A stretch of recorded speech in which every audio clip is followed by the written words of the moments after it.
Welcome to Impact the World, the show for and about creatives, changemakers, and entrepreneurs. This is a conversation episode where a special guest shares with me what they are creating and the behind-the-scenes journey of their experience.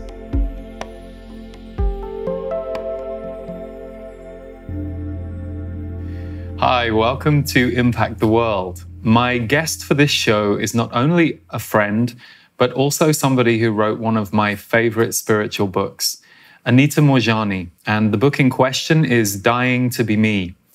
After a near-death experience and a recovery from cancer that doctors said was impossible, Anita embarked on a journey as not only an author of this book that recounted her experience that went on to sell over 1 million copies and has been translated into 45 languages, but she has become not only a speaker and a teacher, but also an advocate of self-love. So for this interview, I got to ask Anita about that book, about that experience, and I was delighted that her husband, Danny, agreed to join us for the last part of the interview to talk about his experience, both what he went through with his wife and what the two of them have been doing in the time since, working together to bring their message and their work to the world.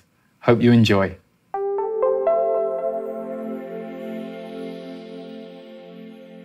Anita, welcome to the show. So good to have you here.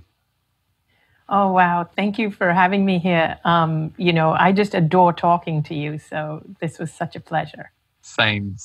And, the pleasure for me was in being your friend this last few years. My first introduction to you, like many people's introduction, was reading your book, Dying to Be Me, which my friend gave me a copy of. It must have been around 2012, just after it had come out. And I remember being so moved by the book and your story. And, in prepping for this interview, looking at your biography, you've sold over 1 million copies of that book in 45 languages now. And I thought to myself, God, does that blow your mind when you think back to, when it all began? Oh, I know. It still feels surreal. I still can't believe it's me. It's really weird. It's like when people, do introduce me or something, or when I read my own bio, it's like I'm reading someone else's bio, or they're talking about someone else. Because to me, inside, I'm still little old me. Yeah, exactly. No, I wondered about that for you. But I have to say, the book, I was recently interviewed by Sandy Sedgbeer for her 10 Best Spiritual Book Club. And I put Dying to Be Me as one of the most influential books for me. And I think the reason, it's beautifully written and it's an incredible story, what you went through. But I think also the title encapsulates its power for me, Dying to Be Me. And I read about you online the other day. It was in in our portal group. Somebody had shared something of yours and they said, to me, Anita is one of the greatest teachers of self-love out there. And I really feel that's true about you. And I think it's because in reading the pages of your book, you invited us all to see that as you were going through this, what should have been fatal cancer experience, then when you go through your near-death experience and you get this second chance with life and the cancer miraculously clears up, you really teach us through the book and through your story that you were really unhappy as a person and didn't realize, even though you had good things in your life, quite how seriously you were taking life or how much pressure life felt like. And the gift of coming through the other side of a near-death experience and realizing that, you have to love yourself and be having a love relationship with yourself in order to have a truly fulfilling life. That was a huge takeaway for me. But perhaps for anyone who's new to you or has heard of you but maybe hasn't read the book or knows your story, could you just give us a snapshot of your life back then and why you wrote the book? So the reason I wrote the book was because I really wanted everybody to know what we are doing to ourselves when we don't love ourselves. To me, it was so important. And there are things I said in the book, things I say on video, which are very I guess, provocative or controversial, because I truly believe that the illness I had, that I gave it to myself. Now, I'm not blaming the victim, so to speak. I'm not saying people who have illnesses, I'm not saying it's your fault. We do it unconsciously. It's not your fault at all, because we're all doing the best we can. But this is why I wanted people to know this. So basically, I was dying from terminal end stage cancer. And I had tumors the size of golf balls all over my lymphatic system. And I weighed 85 pounds. My body had stopped absorbing nutrition. My lungs were filled with fluid. And I went into a coma, and my organs shut down. And the doctors said that these were my final hours and I wasn't coming back. But I left my body and went into this whole other state where I understood why I had the cancer. I realized that I had spent a lifetime of suppressing myself, putting myself last. And I grew up in a culture where women are, like, I guess, considered second class to men. In other words, a woman's worth is measured by how valuable she is to the men in her life. And so basically growing up, I was being groomed for an arranged marriage and things like that. And our worth was measured by how good we are at housework. I hated housework. I was terrible at housework. So I always felt like such a failure, like such a loser. All the things I loved to do, I loved to be independent. I wanted a career. I wanted to make my own money. I wanted to travel the world. I kept getting told that you can't do that because you will be less desirable to the men. Your chances of getting married reduce if you are overeducated or overambitious, or if you're a career woman. So everything about me I felt was wrong. I felt, what's going on? Why am I not like the other women in my culture? And I suppressed all of those things about me to try and conform. And it was only in death did I realize that the greatest gift of life is to be who we are. It's to be who our soul intended us to be. And I realized that even though my culture, my society seemed to suppress me, there were a lot of times when I rebelled, and I would rebel, like I ran away from an arranged marriage. And then I would feel shame after that, because I would get ostracized and I would feel shame, and I would again constrict and make myself small and dim my own light, because I would have brought shame onto me and my family. But when I was on the other side and I looked back on my life, I felt that the greatest things I had done were when I rebelled, because I was actually expressing myself. And I didn't realize this when I was living through it, but those were the times when I was actually inspiring younger women in my culture to be who they are. And I only realized that in death. And so this is the irony, because one of the things that when I did come back is like, why do we only find this out after we die? This is crazy. People don't come back from death.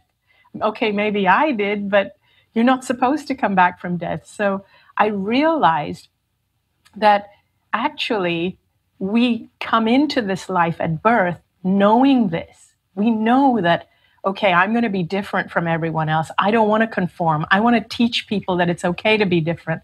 But then we end up forgetting and suppressing and trying to be someone else and trying to fit in.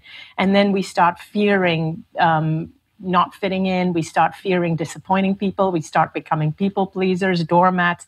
And that's what I did. I dimmed and dimmed my light and made myself invisible. And the cancer was literally my own energy being suppressed, turning inward instead of expressing itself outward to be who my soul wanted me to be. So yeah, that's what happened. Oh, and with this realization on the other side, actually, I reached a point where I felt I had a choice as to whether to come back into my body or not. No part of me wanted to come back because it was so beautiful on that side. I was surrounded by love. I just felt so loved. I understood what self-love meant in a way I'd never understood it here. I realized we are love. We're pure essence. And my deceased father, who had died 10 years prior, he was there on that side to greet me. Now, my dad and I had had a turbulent relationship, but here on the other side, all I felt from him was pure unconditional love. And I realized that when we cross over, we leave behind our gender, our culture, our beliefs, our religions. We leave all of that behind. And what crosses over is our pure essence, which is pure love. And I learned while I was there that it wasn't my time to die, that I needed to go back and fulfill my purpose. And it was so I realized that, so that's why I made the choice to come back. And when I made the choice to come back, my dad said, just go back and live your life fearlessly. He said, and so that was when I came out of the coma. The doctors were shocked. My family were elated. And in 5 days, the tumors had shrunk by about 60 or 70%. In 5 weeks, they let me go home from the hospital to live my life cancer-free. And that was in March 2006. And the doctors were astounded by what they were seeing, right? They were astounded. They couldn't believe what they were seeing. And unfortunately, our medical paradigm is very, very stuck in certain ways of thinking. This is not a criticism towards the doctors. The doctors who treated me were very kind, very loving, but they couldn't explain it. And so when they can't explain something, they tend to explain it away. And so so the thing is that, but they did say that they've not seen anything like this happen before. I've had many other scientists, oncologists research my case, and they've said what is astounding is that they don't know where the cancer cells went in all those weeks, in those few short weeks, because my body was completely emaciated. My organs had shut down. And they said for those billions of cancer cells to leave my body so quickly, it should have taken at least 6 to 12 months, even if I healed. So basically, when you're dying from cancer, your body, there's a word, I don't know what it is, they say apoptosis. So there's a word where it means your cells are dying, you're basically declining. But something happened in the NDE to flick a switch so that I started living. The cells stopped dying. I stopped producing cancer cells. So my body stopped dying and started to reach more towards healing, towards life. But so they said, that's number one. What flicked the switch? They don't know. Scientifically, they can't prove it. They said they don't know. And number two is, even if the switch flicked, it takes 6 to 12 months for those billions of cancer cells to leave your body. How did they leave in 5 weeks that they couldn't find any trace of cancer in my body in 5 weeks? So there were two things they couldn't answer. I told them, I can tell you, because I was invited to attend a couple of medical conferences. Because of that, I was asked to come and speak at medical conferences about my case. And I said, I'll tell you what flicked the switch. And I told them what happened on the other side. I said it flicked because I understood. I understood what caused the cancer. I realized blah, blah, blah. And I told them exactly what I told you, that I'd spent this whole life suppressing myself. And because they are looking at it purely from science, they were like, but you have no proof that you actually reached death state. Like, no, those were from the drugs. The chemicals in your brain made you see all that. And I was like, fine, believe what you want, but you still can't explain why it flicked or how the cancer cells disappeared. So, yeah. I'm curious for you, when you were in the coma, how conscious, do you have conscious memories of being in the coma, or is the NDE the only real conscious memory that you have? I was aware of everything that was happening here in this physical world around my body. I remember that very clearly. My body was lying on the bed, but I was aware that my family were around me. I was aware of everything they were saying. I was aware of everything the doctors were doing, which I I articulated, I told them later, and everybody was blown away. They said, your eyes were closed. And some conversations they had outside the room. And I was able to tell them, and that's the doctor that said that I won't even make it through the night. And they were like, how did you hear that? And how did you know it was that doctor? And I said, that's the doctor that removed the fluid from my lungs in the middle of the night. And so they were all really, really surprised. But beyond that, I was also aware that my brother was on a plane rushing to see me. And I felt, oh gosh, I better not die just yet because he will be distraught. And there was a part of me that was conscious or aware that I can't completely, I can't leave without saying goodbye to him. So there were all these things that I was just aware of. And then, so it's like one level, which is the physical level of the hospital room, the doctors. Another level, which was outside the room, but still on the physical. And within that level was also being aware that my brother was rushing to get a flight and everything. There was no way I could know all these things. And then the next level was being aware of my deceased father who had come to see me. And then there was yet another level beyond that, which was the clarity of who I am and my purpose and how I am actually connected to everyone and part of a whole. So there were all these different layers, but yet there weren't hard lines dividing them. It was all just kind of like a rainbow. One color melts into the other, into the other. Yeah. And when you came back,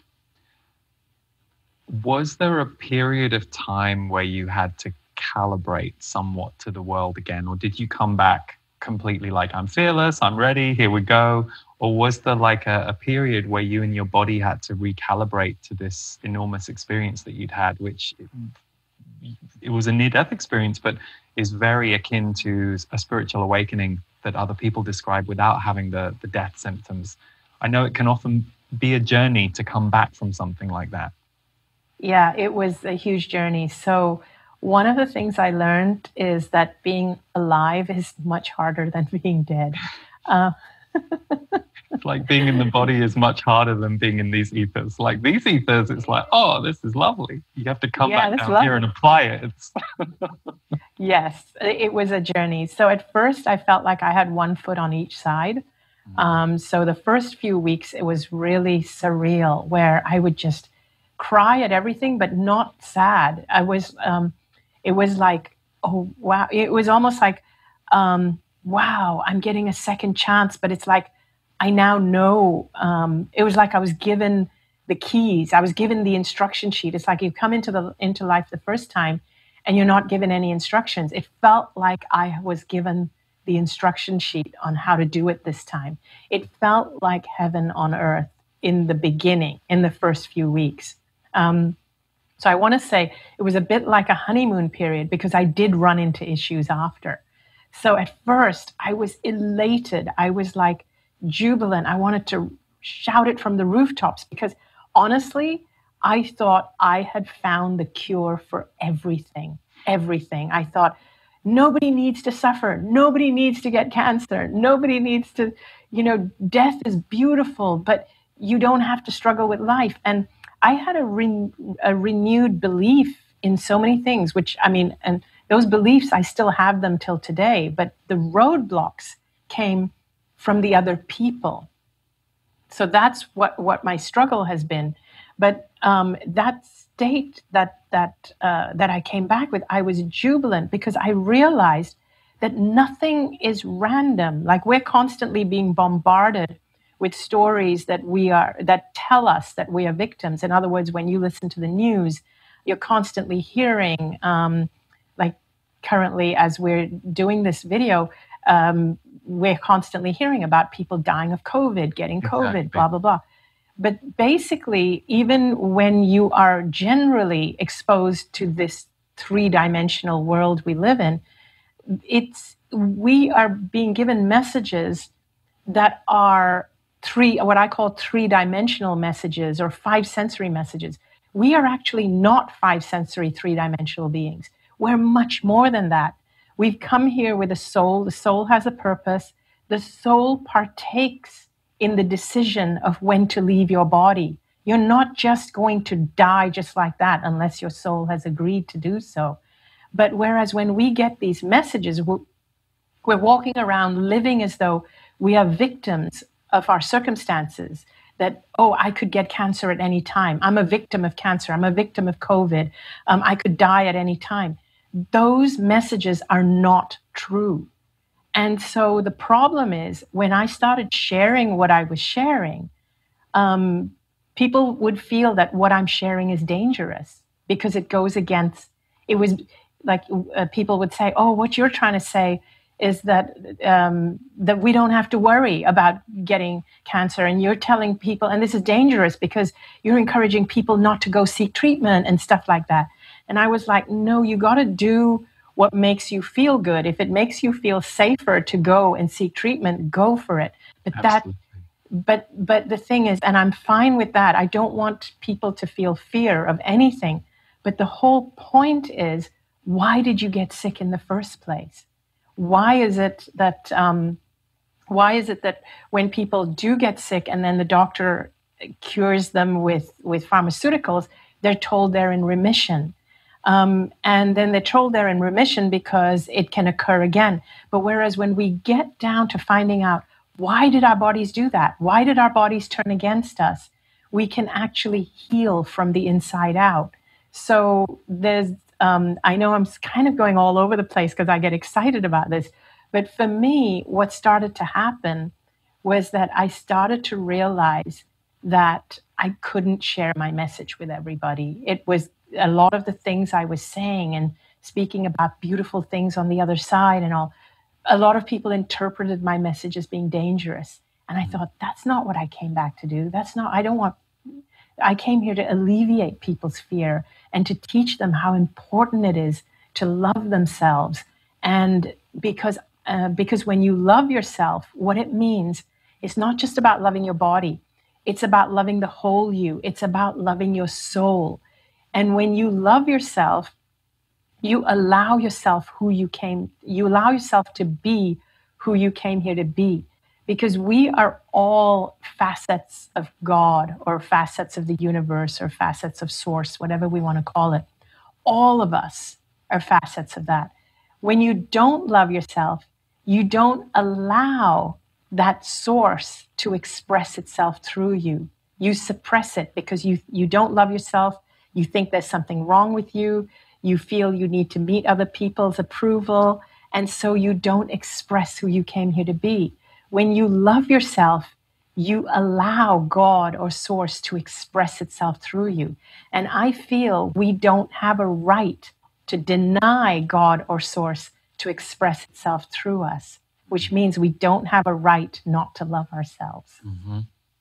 And one of the things that I think I really resonated with in your book, even though I've not had a near-death experience, I've had many direct experiences around death and around people who have passed on, and then having communication with them and feeling how aurically different they are when they're gone. I mean, even my father, who died 3 months ago now, has been with me a lot in the garden this week, and he is lighter and brighter and no longer dealing with the density. And so that side I was familiar with when I read your book, but I also had gone through my own, probably the biggest spiritual awakening I'd gone through at the beginning of 2009.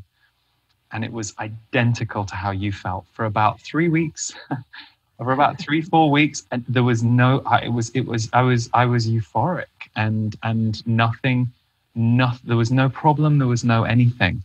And then my whole life kind of fell apart in the following year, which is often what I now know happens to people when they have big awakenings. It's like it rearranges the foundation. So I really had direct experience of your book. And from what I see of the people who resonate with your book, whether it's because they had an NDE or whether it's because it's the realm of the soul that they also understand, people connected to it. But I can really imagine some of the kickback and the pushback that you would get from people for whom it challenges their belief or their ideology. So how did you go from that experience to this book, Dying to Be Me, which has gone around the world this last decade? So it still blows my mind how many people resonate with what I've said. And it is so assuring for me, because it means that people, there are millions of people who do get it. So what happened is that I struggled in, I guess, as we said, the first few months were absolutely euphoric. It took about maybe a year, because it was such a big experience, but it took maybe a year for me to really then start feeling heavy and start questioning, why did I come back? And maybe I should have stayed there. And yeah, I started to feel that it's so hard to stay euphoric, because it felt almost like people were trying to take the gift away from me. That's kind of what it felt like. And so I then started to just write and write and write about my own experience. And I found an online forum, and I was sharing privately, totally privately. I didn't want to share publicly anymore. I stopped doing the medical conferences. One of the things I didn't like about the medical conferences is because in their trying so hard to make sense of it and trying to prove it, it really felt like they were, how would you say, they were challenging me. In other words, it was easier for them to knock what I was saying, or to take away what I was saying, or dilute what I was saying. It was easier for them to do that than to take on board or believe or take it, or to take on board what I was saying and take it as true. Do you know what I mean there? Completely. Yeah. So I struggled with that, and I completely stopped doing medical conferences. And I'll give you an example of the kinds of questions, like I did one like 3 years after. So I did quite a few the first year, and then they kind of wore me down because of the kinds of questions that people have. And the second year, and I tapered it down. And there was one I remember in the third year, 3 years after the NDE, and I did one. And then a question that somebody asked me, and I was really, really focused on what I had learned on the other side, and what I believed contributed to getting the illness, but also how we're all connected, blah, blah, blah. Bear in mind, these are medical people out of medical school and all that. So then one of the questions that came after was this guy said, how many years have you been in remission for? So I said, and I don't use the word remission because I felt right from day one that I was done with it. I was healed. So I never even used the word remission. But I didn't want to correct him as a medical doctor. So I said, this happened 3 years ago. So I didn't even say I've been in remission. I said, this happened 3 years ago, and I've been cancer-free since. And he said, well, you know that you have to be in remission for 5 years, so you shouldn't even be standing here talking about it until 5 years after. So that's the kind of stuff I would face. It's like they want to put that fear back into you. That's what it felt like. I don't think he did it deliberately. I'm sure that he didn't have any malice in his intention. No. But the system, what it does is it keeps you in that fear state. And that's when I realized I need to get out of this physical world. This physical world is so entrenched in fear, and that is the fear that depleted me, that gave me the illness in the first place. This three-dimensional, five-sensory world that we are immersed in, it actually keeps us in this fear-based state. You only have to watch the news to see that what I'm saying is true. Whereas we are, especially now. Right now, like never more than now is it obvious, yeah. We are not supposed to be living in that state. Whereas you look at every system, every government system, every political system, every school, education system, medical system, they keep us in this fear-based, limited, victim, five-sensory, three-dimensional, fear-based space. And so I realized, if I want to shine my light the way I learned on the other side, if I want to be that light, I need to remove myself from this physical reality. So I did. We did become a little bit reclusive, bit of hermit. I started writing. I had friends, when I explained this to them, because one of the things that contributed to me getting so sick also, which I didn't mention earlier, was the fear of cancer. I had people dying of cancer around me, and I watched people die of cancer and get sicker. I had this big fear of cancer, apart from a fear of not fitting in and all. And so when I got the diagnosis, I took it as a death sentence. But it was only on the other side that I realized that we co-create everything. I wasn't just a victim. It didn't randomly happen to me. The people who I saw pass away, die from cancer, they wanted to leave. There was a part of them at that point, or they had an agreement to leave. And the thing is, they were totally fine on the other side, and it was their time. So I started to have this very different relationship with death and illness, which just didn't fit in our three-dimensional, five-sensory paradigm. So I had to remove myself. I had friends tell me that I was delusional. So I had to even remove myself from those friends, because I realized if I immerse myself back into this world when people are not ready to hear what I'm trying to say, I will then be that person again who got the cancer in the first place. So we became kind of hermits. We created a new life in a new town outside of the city of Hong Kong, which is where we used to live in Hong Kong. And I started writing and writing and writing, and I started communicating with people online. And then what happened is that I started to really get stronger and stronger in my own beliefs, because I was not in the world anymore. And I wanted to get to a place where I was really strong in my beliefs. And then one day, when I really realized that, oh my gosh, I truly get it. I just have to stick with my truth, whether people believe it or don't believe it. I just have to be who I am and not compromise it. And I was like really in a strong place. And it was when I was in that strong place, literally, I swear, I received an email from Hay House, and I'd never communicated with them in my life. They never knew who I was before. I received an email from Hay House saying that Wayne Dyer has discovered your story on the internet, and we are reaching out to you to see if you are interested in writing a book about your story, which we will publish. And Wayne Dyer would like to write the foreword to it and help you to share it with the world. And I started crying when I got that email. And that email arrived in my inbox on my birthday in 2011. That's hilarious. And 2011, it took me. Did you know Wayne before? Were you aware of Wayne and Wayne's work? I was aware of his work. So it blew my mind that he had even heard of me, because my story was on the internet. I had shared it on a website. I hadn't even put my full name. It was just called Anita M's Near-Death Experience. And there were some clues in there that I was from Hong Kong and all. Somehow they tracked me down. And remember, I was just Anita living in Hong Kong, Anita Moorjani. Like, I had no book, I had no social media following. I had nothing, nothing. I was invisible, no social media, nothing.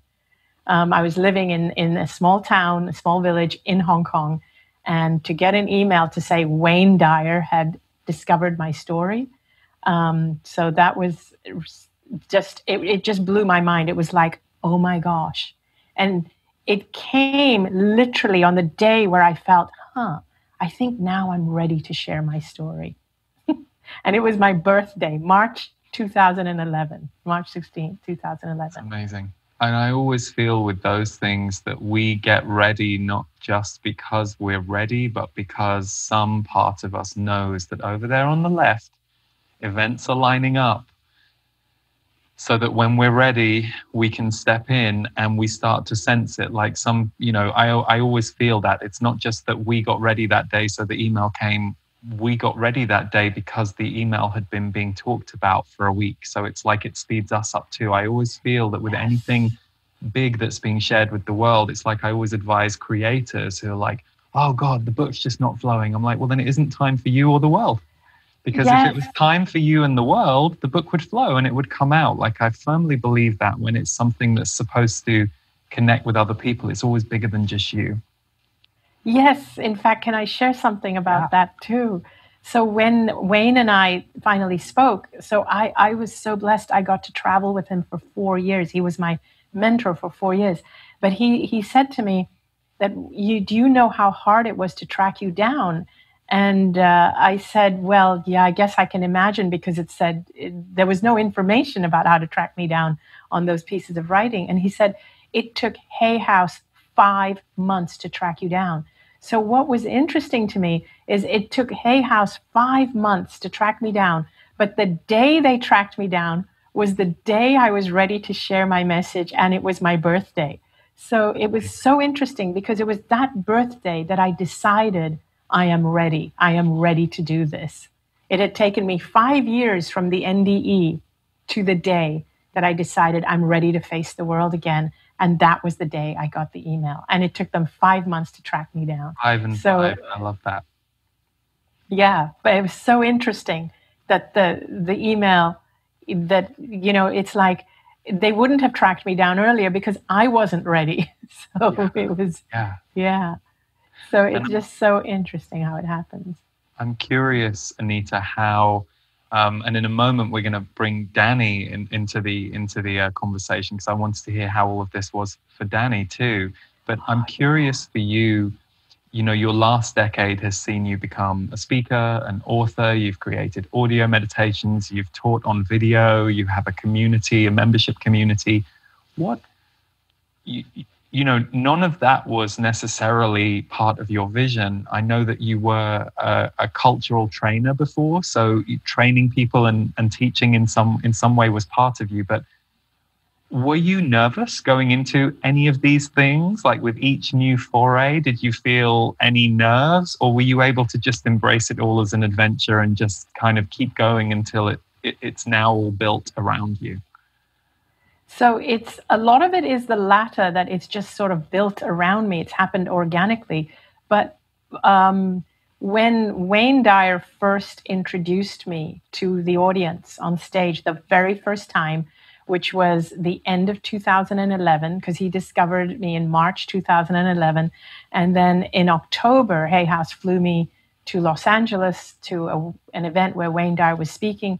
The first time he launched me on stage in front of 3,000 people, I was very, very nervous. And I'd never spoken on stage before, certainly never in front of 3,000 people.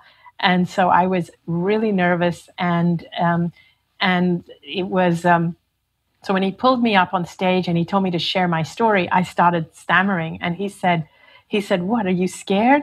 And I said, "Yeah, I've never spoken on stage before." And I was looking out at this sea of people. And he goes, "You've been dead and back. What have you got to be scared about?" And then I actually said to him, I said, "Being dead is easier than public speaking." And then the audience were laughing. And then I just kind of warmed up after that. But after that, it just got easier and easier, just speaking on stage. And then everything else just kind of happened organically from there. And Wayne was an amazing mentor, because I even told him about how I had struggled with people saying that messages I was giving was dangerous and stuff like that, or there were people who were attacking things I was saying. And he said, "Never worry about that." He said, "That's actually a good sign, because it means that your message has gone beyond basically you're preaching beyond the choir. Mm. And when it starts to become a threat to people, that's actually a really, really good sign." He said, "It means your audience," he said, "every time your audience gets broader, you're going to hit a new level of skeptics. So every time you hit a layer of skeptics, it means that your audience has just got even broader." So he taught me to look at it that way, which I loved. And so then I stopped fearing the skeptics as much. And so that was really good. It's all kind of happened since then. It's happened organically. It still blows my mind that different languages, different countries are publishing it. And I thought my book wouldn't do well in India because I do, as an Indian woman and things that I speak about. And I was shocked that my book actually hit #1 in India. And when I go to India, I actually get recognized by people. So that blew my mind. I thought, wow, this is really incredible. What I learned on the other side is actually true, that what while I was here, I thought these were negative traits. But in actuality, people they want you to express that because it gives them permission to be who they are without judgment. Yeah, the empowerment work that the book will be doing in a place like India, especially as you are identifiable to Indian women in that culture, and perhaps to some of the men too, to just shake up the game and shake up the traditions and allow them to expand. Yeah, that's fantastic. Well, just before we bring Danny in, I'm really excited about your next book, which I think you told me about maybe a year or so ago. And it's called Sensitive is the New Strong. And when you told me the title, I was like, oh, that's so good, because it's so true. And I feel like it's a truth that has been absent in our world. I think often we use the word sensitive. I think for those of us who understand being a highly sensitive person, we don't tend to think of it that way. But in mainstream culture, often I think sensitive is used as a judgment. Oh, she's very sensitive. Oh, he's being very sensitive today. You know, it's kind of a put down, and it's often seen as a weakness. Whereas the truth is, sensitive is the new strong. And if you can have your sensitivity and your vulnerability intact, it usually requires a certain level of strength or ability with boundaries in order to be able to allow that sensitivity and that vulnerability into the world. You normally have had to learn how to be strong in order to protect, nurture, and hold that sensitivity. So I'm super excited, not just about the book that you have coming out next year, that I think I said it to you at the time. I said, oh, this is going to be your kind of next thing, you know, the next iteration of your work so far, really just changing the game around what it is to be a sensitive. Oh, thank you for mentioning that, because I am actually really super excited.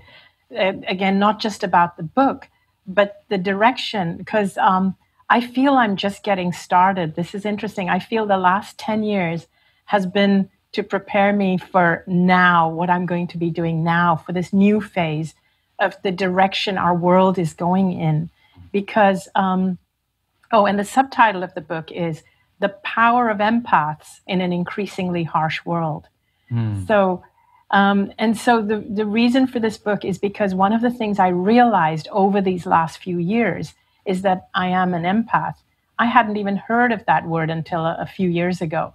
And so people are discovering that they are empaths. And I actually feel that empaths are the ones that are often made to feel that there's something wrong with them, and that we are the ones that have to suppress our sensitivity and learn to grow a thicker skin and be stronger. But that's wrong. When you read books about how to help sensitive people, but mostly the books are trying to tell you how to be less sensitive. My point is that the problems of this world today is because we are not sensitive enough. That's why we are where we are today with all the problems that we have. We have actually been judging sensitivity as a weakness, and we have been, and we think people who use brute force, who are less sensitive, we actually look up to them and think of those traits as being strong. We teach our kids to be less sensitive because we think in order to be successful, you need to have a thicker skin, and we say boys don't cry, and and so on. So basically, my point is that if we continue like that, it's going to take us to the brink of our own extinction. Because look at what we're doing. Look at what our leaders are doing. They're comparing sizes of their nuclear weapons. But I think in order to take us to the next level of our evolution, we need to recognize empathy, compassion, sensitivity as being strengths. We need to recognize that that is what is going to evolve us. And we need to really start to realize that if we're going to survive, we need to do it together as a whole.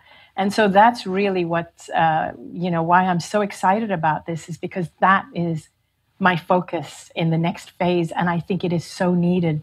One of the things that I touch on in the book is how sensitive people, empathic people, we're attracted to spiritual teachings. But the problem is our current spirituality, in many cases, although it's beautiful and it makes us feel amazing, it doesn't empower us to go out into the world to embrace our sensitivity as strengths. Many spiritual teachings actually tell us to suppress our ego and to be small and to dim our light and to be humble and to be of service. I know all my past spiritual teachings taught me that. And I realized that for sensitive people, for empaths, you need a different type of spiritual teaching. You need a spiritual teaching that teaches you how to go out in the world and shine your light bright, because the world needs you. The world needs empaths. The world needs empaths to embrace leadership positions. Don't suppress your ego if you're an empath.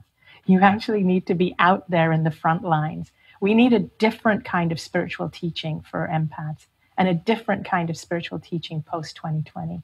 Hallelujah, baby. It's beautiful. I love it. And I remember getting all the tingles when we were in the restaurant and you told me the title of the book, and I just said, oh, this is going to be big for you and big for the world. Because as I listen to you talking, I want to encourage anyone listening or watching this show, that if you're getting the tingles as you listen to Anita, we are all needed, and now is our time. That's a message that my guides, who I've been channeling for 20-something years, have been saying in the last 3 years. And I really feel the truth of that, especially if you bemoan the state of the world or you feel that something's missing out there in the world. It's our job to fill it. It's our job to be it, because we're just the next iteration in the tribe and the hive that we're all in as humanity, to kind of be the worker bees, to try and bring it and figure it out. And like you said, to be very grounded. Like for me, spirituality was separate for a while. And then there came a key point for me when I was like, well, I'm also a very grounded human being. And that's where I learned. So how do I merge the two? So I love your message, and I can't wait for the book. But without further ado, because I'm conscious of time, I'm thrilled that Danny has agreed to join us. So we'll just bring him onto the screen now. So Danny, thank you so much, because I know when I asked you to do this, you understandably said to me, well, Anita's the one who's normally on camera, but I think the reason I so wanted to talk to you is you're such a pivotal part of not only the story of what you went through with Anita, but also this past decade. You and Anita run all of this work together, and you are the behind the scenes, the technical side, and managing everything that the two of you do. So thank you for being here. Thank you for having me, Lee. Thank you. So Danny, if we can just go back a little bit, that must have been one hell of a time for you in your life when Anita was going through everything with the cancer and then the coma. Like how was that for you at that time? You must have... Oh, right. Let's see. One hell of a time. Yeah, that would be very, very much an understatement. My friends were actually wondering if I was actually secretly hitting the ball to be able to deal with everything, because it is, as you can imagine, a highly traumatic type of thing. I remember when we were first at the doctor's office. Anita went in for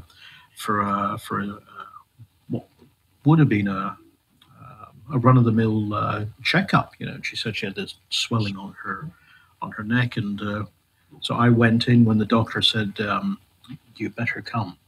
And the doctor said to Anita, "Well, what it is cancer."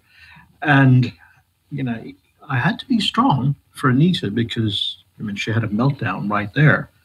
But for me, it was, I don't know, like getting kicked in the gut by a mule.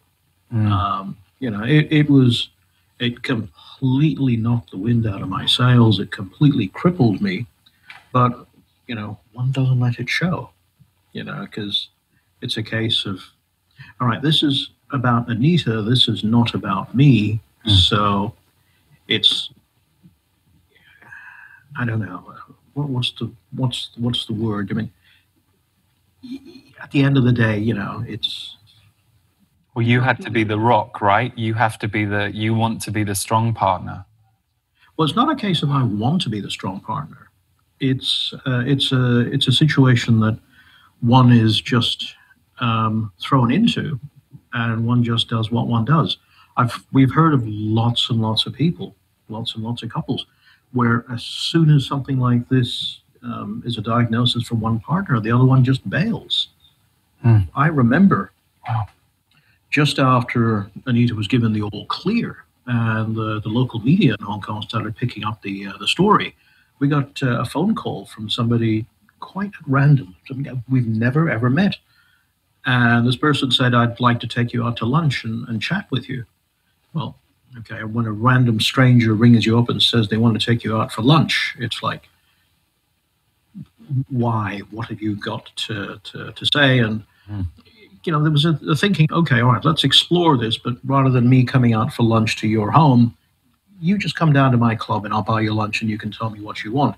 Long story short, he was telling us about how he had been diagnosed with cancer, I don't know, 5, 6, 8 years prior, I don't remember. But his spouse just bailed on him in about 3 months.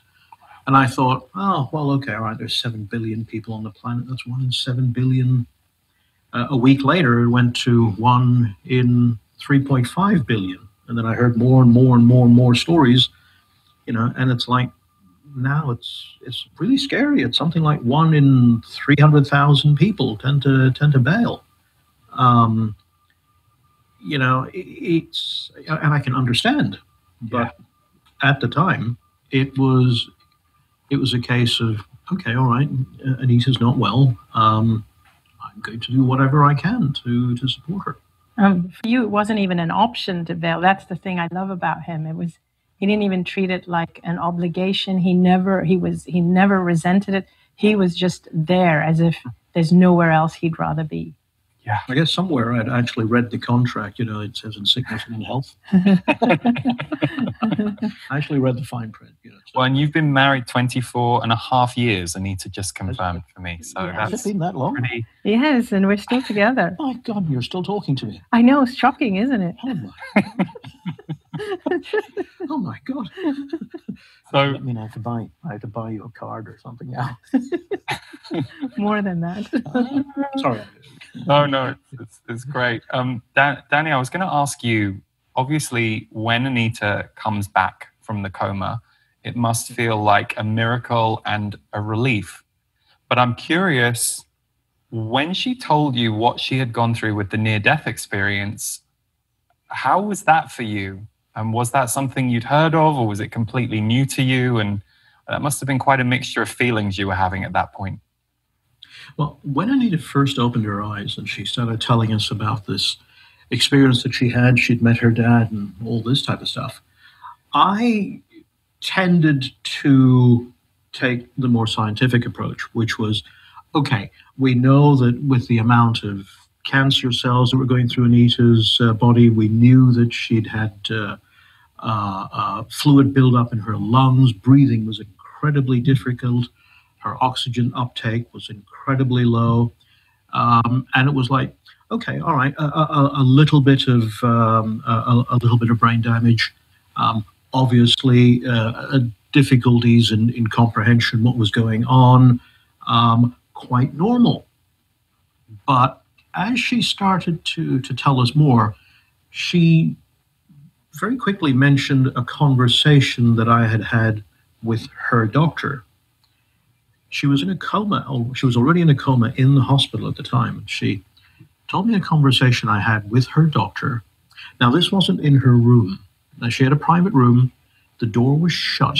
Her bed was, 15 feet away, 3 meters away from the door. The door was shut. And I had the conversation at the, what do they call it here in the United States? The nurse's station. Now, that must have been 15 meters, 15 yards down the corridor. So I was standing there at the nurse's station having a conversation with her doctor. And she repeated that conversation to me almost verbatim. Wow. And at that point, it was like, you've had an out-of-body experience. Okay. So the fact that she was able to tell me about that conversation, the fact that I understood about out-of-body experiences, the fact that I knew near-death experiences were something that happened, it was very, very easy for me to just say, okay, you've just had an NDE or out-of-body experience. And therefore, everything else that you're telling me about you're going to be fine and you're going to heal, it was a no-brainer. It was just, okay, this is a fact. This is reality. Yeah, but you were. I remember him being super excited and like. Oh, when you first opened your eyes, oh, yes, yeah. yes, of course, yes. I mean, I don't know if Lee, you're probably not old enough, and I don't know how many of your viewers are old enough to remember a cartoon character in the United States called Ziggy. Now, Ziggy had a hairstyle identical to you and I, and he looked more like me. He was a very, very round character, and when Ziggy got excited, he would bounce on tippy toe. Right? And that's very, very much what I was doing. I was literally bouncing on tippy toe, when Anita opened her eyes. I was like, yay!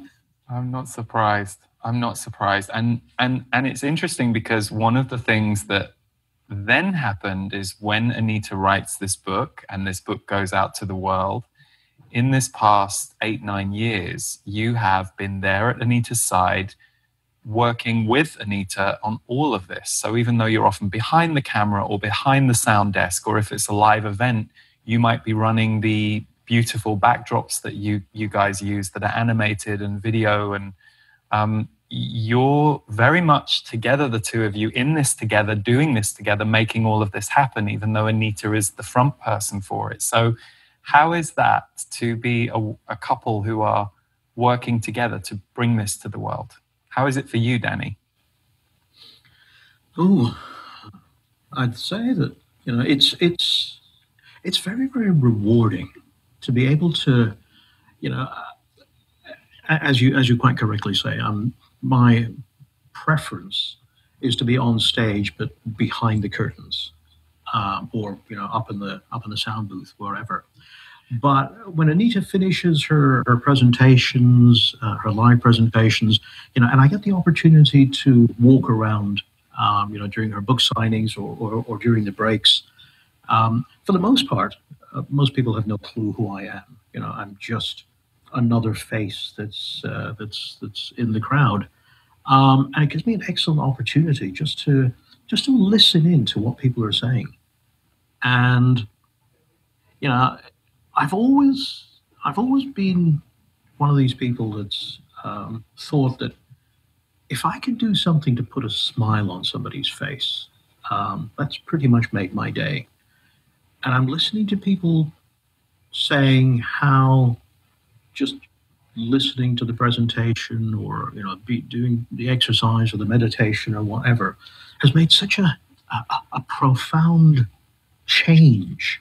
Not in them, but in their core, down in their psyche, right? And just by sitting there, just listening to Anita or her exercise or meditation or what have you, that's really, really rewarding. It just, I don't know. It just, a big smile on the face, a big smile in the heart. Yeah. It's that bouncing on tippy toe again. It's like, we've been able to make a difference to somebody. Even if it's that one person. Forgive the mad gesticulations, but it's nice to be able to have that type of experience, or to witness that type of experience with people. Exactly. Yeah. And Anita, how is it for you being able to work with your husband to do all of this? I love it because I trust him implicitly. And so he's involved in every aspect of it, everything from, although we do have a team of people, but it's so great to have somebody who I trust implicitly that... Just click the mouse at the right time. Yes. But no, everything from screening interviews, from screening events, when because I get invited to speak at events. And so it's so great that he has no agenda. It's very different. Like I hear from people who are working with agents or people who make a commission on what they do. So there's an agenda. With Danny, there's no agenda because I trust him implicitly. So everything that he tells me, or every every advice he gives me or every request that comes in when he's giving his opinion as to whether I should do it or not comes from a place of love, just purely like whether he thinks it would be good for me or not, and whether it would be something that serves me or is loving for me or not. And so it's just wonderful having the person who loves me unconditionally and who I love unconditionally to be as entrenched in my work as I am. And I just love that. I love that. That's beautiful.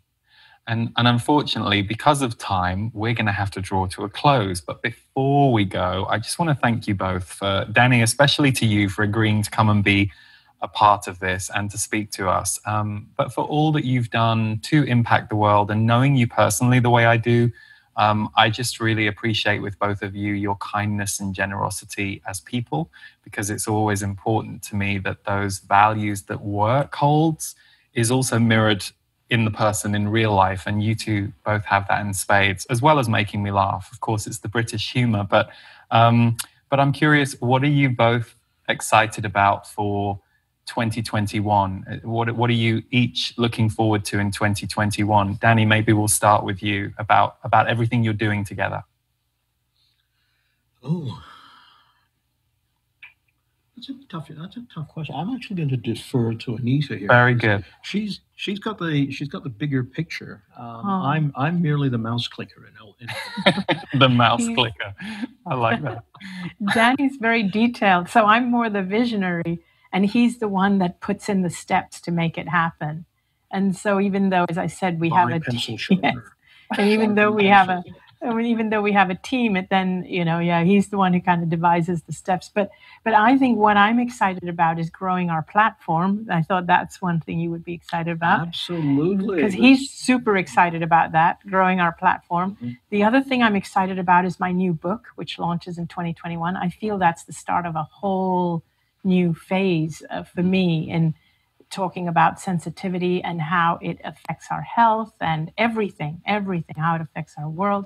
So I'm excited about that, and just really excited about bringing a new kind of awareness of spirituality or whatever post 2020. I really feel we're entering a new phase. I really do. Yeah. And I'm super excited about it. And I just wanted to say one thing. I wouldn't be here today if it wasn't for Danny, and I just felt the need to say that. Yeah, I was the one who switched on the camera. And he's the reason I came back from the other side. Truly, he is the reason. So, Danny, we all have you to thank. I'm not quite sure what to say to that, so I'll just... Well, thank you both for coming on the show, and just as your friend, I adore both of you, and thank you for all you're doing. And I agree with everything you said about next year onwards for you guys. So for anybody who has enjoyed meeting Anita and Danny for the first time, or if you haven't really explored more of Anita's work, you can go to anitamoorjani.com, and we will put links to her website and also her books in the show notes for this interview. But thank you both, and big love. Thank you. We adore you as well. You have been listening to Impact the World. For more of my work, please visit leeharrisenergy.com.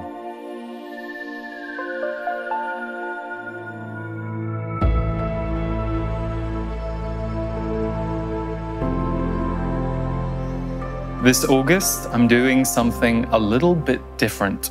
From the 18th to the 26th, me and my team are bringing to you a virtual Soul Magic experience. We've run Soul Magic retreats for the last 4 years, and we would have been going to Costa Rica this October for our 5th one. But because we can't, and also because I've been feeling a calling to hand over the microphone to my guides, the Z's, a little more of late, we have created a brand new experience for you called Transmissions 2020. In it, there will be 5 live broadcasts which will be entirely channeled. These broadcasts will focus on you accessing more of your magnetic energy. I've chosen to broadcast all of these live because that way I know the material will be specially curated for those of you who show up to take this experience with us. Added to this, we have for you a special music album, and it's sound healing pieces from Devor Bozique with my spoken words weaved throughout. And when you do sign up, the first track from the Transmissions Sound Healing album will be available for you immediately. So to find out more about what Transmissions 2020 entails, you can visit transmissions2020.com, and if it resonates for you to take this special journey with us, we'll look forward to welcoming you there.